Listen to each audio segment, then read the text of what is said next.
Hi everyone, this is Sanjay. Daily analysis की और एक वीडियो में आपका स्वागत है। आज हम शुरू करेंगे फिन निफ्टी से, क्योंकि फिन निफ्टी का कल वीकली एक्सपायरी होने वाला है। तो अभी जैसे कि देख रहे हो कि यहाँ पे एक प्राइस का कैसे मूवमेंट होता है वो देख लेते हैं हम। तो प्राइस एक्शन हम किसे बोलते हैं वो मैं आपको बता देता हूँ।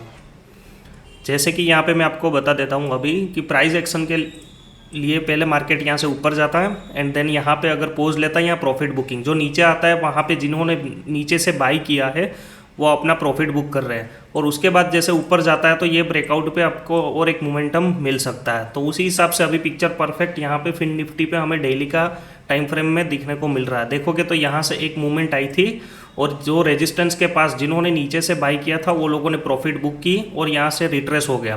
तो रिट्रेस होने के बाद अगर देखोगे तो वापस से एक यहाँ पे आपको स्ट्रॉन्ग बुलिश कैंडल देखने को मिल रही है। और ये ग्रीन कैंडल होने के बाद 2 दिन मार्केट ने यहाँ पे पोज लिया है, जो रेजिस्टेंस के पास में यहाँ पे अभी मार्केट रुका हुआ है। तो ये बहुत ही बढ़िया बुलिश पैटर्न यहाँ पे है। अगर देखोगे तो ये कैंडल का जो 50% रिट्रेस है वहाँ तक मार्केट आया नहीं, 2 दिन से यहाँ पे वेट कर रहा है। तो पॉसिबिलिटीज़ ये है कि प्राइस एक्शन की तरह ये पहले मार्केट ऊपर आया, यहाँ पे साइडवेज गया एंड देन वापस continue higher high, higher low and higher high.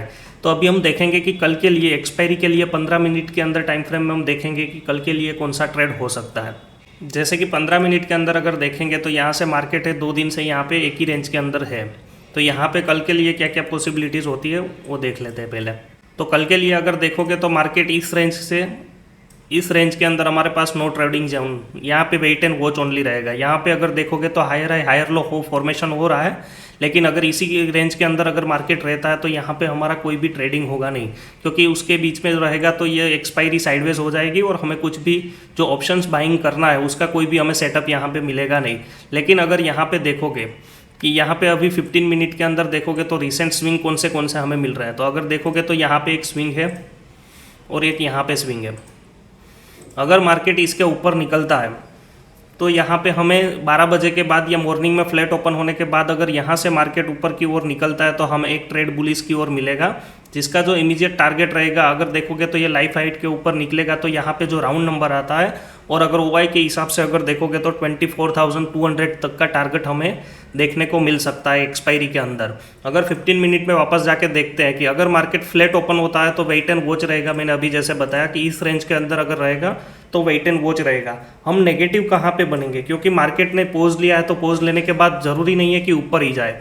अगर मार्केट को नीचे आना होगा तो भी हम देखेंगे कि ये लेवल के नीचे जब 23,879 तो 23,900 के नीचे अगर मार्केट गैप डाउन होता है और यहाँ पे मार्केट सस्टेन करता है, कुछ टाइम स्पेंड करता है, अगर यहाँ पे कुछ थोड़ी देर के लिए अगर रुकता है मार्केट एंड देन वहाँ पे अगर ब्रेकडाउन होता है 5 मिनट या 15 मिनट का कैंडल क्लोज होता है तो हम थोड़ा सा नेगेटिव बनेंगे। जो जिस कंडीशंस के अंदर हमारा जो टारगेट इमीडिएट टारगेट रहेगा वो यहाँ तक का रहेगा 23,578।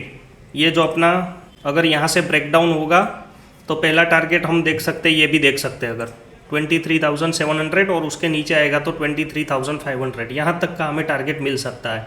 चलो अभी हम देख लेते हैं निफ्टी बैंक के अंदर क्या हो सकता है। तो निफ्टी बैंक के अंदर जो भी मैंने कल आपको है ना फ्राइडे के बाद मैंने वीकली एनालिसिस करके बताया था कि मार्केट है ना इसके अंदर वीकली का कैंडल अगर देखोगे तो स्ट्रॉन्ग बुलिश के अंदर क्लोज हुआ है।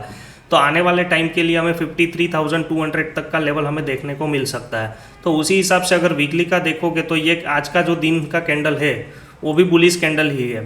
तो अगर हम 15 मिनट में जाके देखेंगे कि कल के लिए क्या क्या पॉसिबिलिटीज़ हो सकती है, तो अभी हमें जो रेफरल पॉइंट मिल चुका है कि 52,000 के नीचे जब तक नहीं आता है तब तक हम नेगेटिव सोचेंगे नहीं।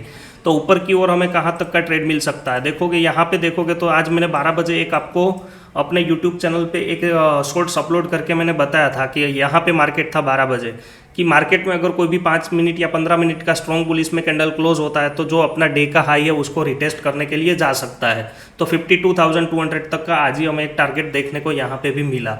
अभी कल के लिए क्या हो सकता है, अगर मार्केट गैप अप हुआ इस जोन के ऊपर अगर गैप अप हुआ है तो हमें थोड़ा सा रिट्रेस होने को देखना पड़ेगा कि रिट्रेस होता है कि नहीं होता है। जैसे कि यहाँ पे गैप अप होता है तो यहाँ पे रिट्रेस होकर जैसे ही ऊपर निकलता है तो यहाँ पे एक ट्रेड हमें देखने को मिल सकता है।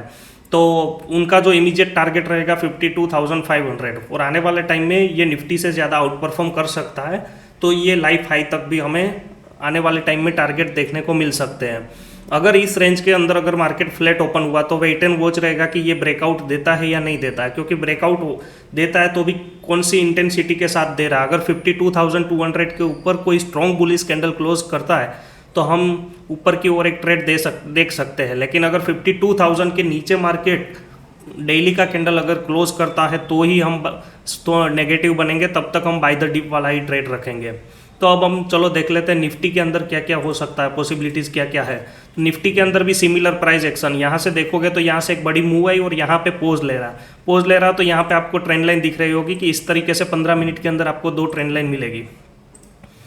तो इस जोन का जैसे ही ब्रेकआउट होता है तो आने वाले टाइम के अंदर हमें इमीडिएट जो टारगेट है 25,500 टारगेट देखने को मिल सकता है, और उसके ऊपर अगर जाता है तो 25,700 तक भी टारगेट हमें देखने को मिल सकते हैं।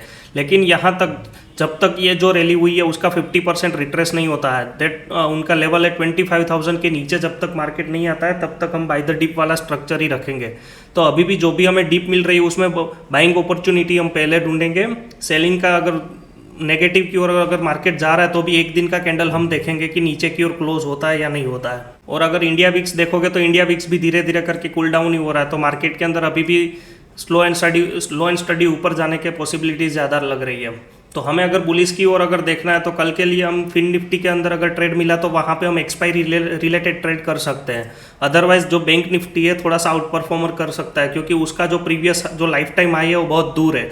तो अगर हो सकता है कि निफ्टी यहीं पे रुक जाए, 1-2 दिन साइडवेज रहे और बैंक निफ्टी अपना जो प्रीवियस आई है उस तक वहाँ तक जाने की ट्राई कर सकता है। और मैंने ये वीकेंड के अंदर एक है ना आपके लिए लर्निंग वीडियो डाल दिया है, जिसको भी स्टॉक मार्केट का बिल्कुल भी नॉलेज नहीं है वो ETF में कैसे इन्वेस्ट कर सकता है, उसकी मैंने एक सीरीज स्टार्ट की है। उसकी लिंक में ना अभी डिस्क्रिप्शन बॉक्स में मैं आपको दे देता हूँ, तो एक बार वहाँ पे जाके चेकआउट कर लीजिएगा, ताकि आपको ढेर सारा लर्निंग मिलेगा। और आने वाले टाइम में हम देखेंगे कि ETF के अंदर हम कैसे इन्वेस्ट कर सकते हैं और उसमें कैसे हम स्विंग पे एंट्री कर सकते हैं, क्योंकि जिसके भी पास स्टॉक मार्केट का नॉलेज नहीं है वो भी ETF के अंदर इन्वेस्ट करके अपना बड़ा रिटर्न ले सकता है। तो उसके लिए रिगार्डिंग जो भी आने वाले टाइम में मैं वीडियो वहाँ पे वो प्लेलिस्ट के अंदर मैं आपको अपलोड करता रहूँगा। और अगर आपको डीमेट अकाउंट ओपन करना है तो डिस्क्रिप्शन बॉक्स में उसकी भी मैं लिंक दे देता हूँ, ताकि आप वहाँ से एक बार चेकआउट कर लीजिए। और वहाँ पे सारे ब्रोकर का मैंने लिंक रेफरल लिंक दे दिया है, तो वहाँ पे जाके एक बार आप देख सकते हो।